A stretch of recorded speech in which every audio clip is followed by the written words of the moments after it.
right from the time I joined the Navy to the time just a few days before he died, on and off, I came in contact with Ronnie. Soon after we were selected for the Royal Indian Navy and were due to go abroad for training, we were sent to Cochin for a 3-week period for kitting out and just the preliminary parade training and things like that. And there, sure enough, on practically the second or the third day after I joined the Navy, we were taken at parade training by 2 hotshot lieutenants who had just returned to India after doing their gunnery course in UK. One day it would be Ronnie Pereira and the next day it would be Shandy Kuruvella. And it is not wrong to say that both of them gave us hell. They were terrific in taking parade training, and we were really impressed with the Indian Navy from that day onwards. Of course, it was a very short stint that they did for us, only for about 10 days, but they were very good, I must say that. Thereafter, Ronnie and I crossed paths on many occasions.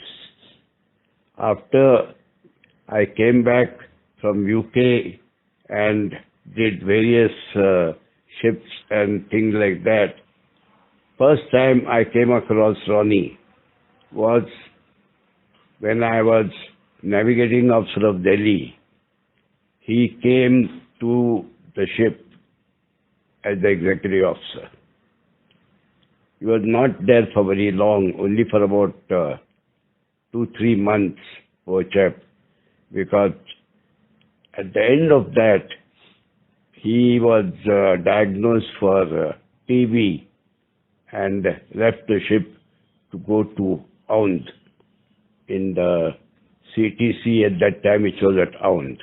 But even in those 3 months, Ronnie Pereira and we interacted on board the ship. He as a commander, I as a navigating officer.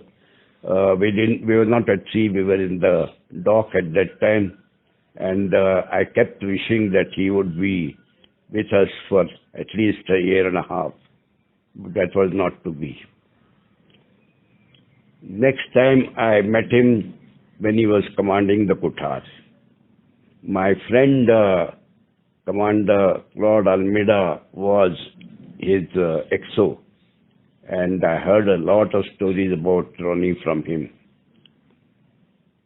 I will come back to that later. But one of the first things which comes to my mind of Ronnie Pereira is that he was a born leader.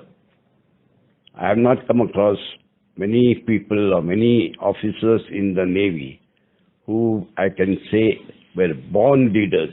Ronnie Pereira was a born leader, and he always led from the front, never from the back. In Kutar, I was not on that ship, but I met him many times at that time. And the next time I met Ronnie on and off for a short time when he was NYC Bombay, when he was Deputy Commandant of NDA. But the real interaction thereafter took place when I was commanding the Delhi. The Delhi was based at Cochin in those days, and he was the CNC South. And I think I would like to feel that we got on very well with him, and we used to hear large number of things of him in the ship. One of them was he used to go after people who did not wear helmets on their scooters. If he was going in his car and he saw an officer not wearing a helmet and going on a scooter, he would chase him right up to his, in fact, house. Once he chased a petty officer to his house and caught him there and then gave him hell thereafter. One of my young lieutenants on Delhi, he told me, "Sir, I'm sorry, but I was not wearing a helmet today. And Admiral caught me and I'm in the doghouse." The same lieutenant came to me a few days later and said, "Sir, I want to tell you something. I had an accident the other day and the helmet saved my life. I want to go and thank the Admiral. Can I go?" I said, "Yeah, go to him, request to see him and tell him this." And he actually did go to him and told the Admiral, "Sir, I owe my life to you. If you had not hauled me up, that time I was cursing you, but now I want to thank you for pulling me up and thereafter saving my life." That is what the type of chap Ronnie was. Ronnie, while he was there, since he's South,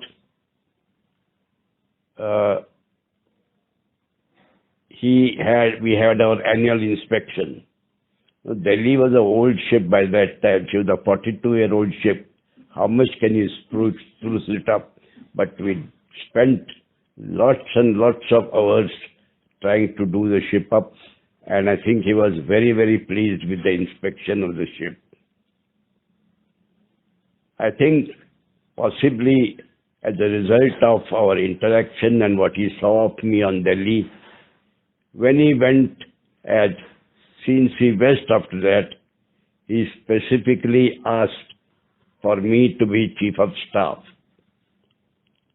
I have seen some files in Naval Headquarters. I was supposed to be going as Adm London, but unfortunately when Ronnie asked for me, they cancelled that and sent me as the Chief of Staff in Bombay. I did not know this at all until I went to Naval Headquarters. Anyway, that was a very pleasant 1 year that I spent with him. I was very lucky in Bombay because I was one of the longest Chiefs of Staff there. I did Chief of Staff in Western Naval Command for 3.5 years. 1 year with Ronnie, 2 years with Rusi Gandhi, and 6 months with Bambi Barroza. All three outstanding admirals, all three taught me a hell of a lot of things, and I learned quite a lot about the Navy from them. That's where I learned that Ronnie was a true leader. He never, ever told you or fired you or did anything to you. When he told you something and you did that, he was extremely pleased. And whenever you didn't do something, if you happened to be Chief of Staff, he would call you and tell you, "Paji, this is what you have not done or done wrongly." But he would do it himself. He was a leader of that type who led from the front. Commander Almeida, who was his XO on the Kuthar, tells me, when he was in Kuthar, they were going on a visit somewhere to Hong Kong or something like that. And they went through the South China Sea in a tremendous typhoon. They had to go through a typhoon. It was a very, very rough typhoon. And the boats had to be lashed and something else has to be done, etc. And Ronnie, Commander Almeida, tells me the biggest job that he had was to practically tie Ronnie down not to do things himself. Because he would like to, if the boat had to be tied, he wanted to be there tying the boat or something else. Example of that I had heard on Delhi also. Not from Ronnie, but from somebody else. There was a boffer which had jammed. Now, normally you would send for the artificer and try to clear the jam, not Ronnie. Ronnie was the gunnery officer. He jumped into the boffer's place, sat behind it and tried to clear the jam. The result was that the bullet misfired and went through his left arm, and he was hospitalized, and that wound of his remained for him for life. That was the type of leader he was. He was very short-tempered also, but the temper lasted for a very short time. Especially if an officer did something wrong, he would tear hell out of him, and he was very impetuous. He would tear hell out of him. But after some time, he would cool down, call the officer, and then they would have a chat or a drink together. After becoming his chief of staff in Bombay, he went to New Delhi as the vice chief. And thereafter again, we kept meeting him again and again all the time. And finally, I knew Ronnie when he had retired. Of course, when you are the when you are CNS, I was the fleet commander. He came on board, and when the CNS, we took him out to sea, and in the old times, we chit-chatted and told each other stories and things like that, and he seemed to be very happy. After he retired, then that was a sorry period that he was in Ashwini for a long time with his same problem with his lungs. And I used to go frequently to visit him. He was in the old, what is now the old officers' ward, which is now, I think, a mess. And he used to be on the ground floor. Extreme building, extreme room on the left. There was an air-conditioned room. But he wouldn't stay still there.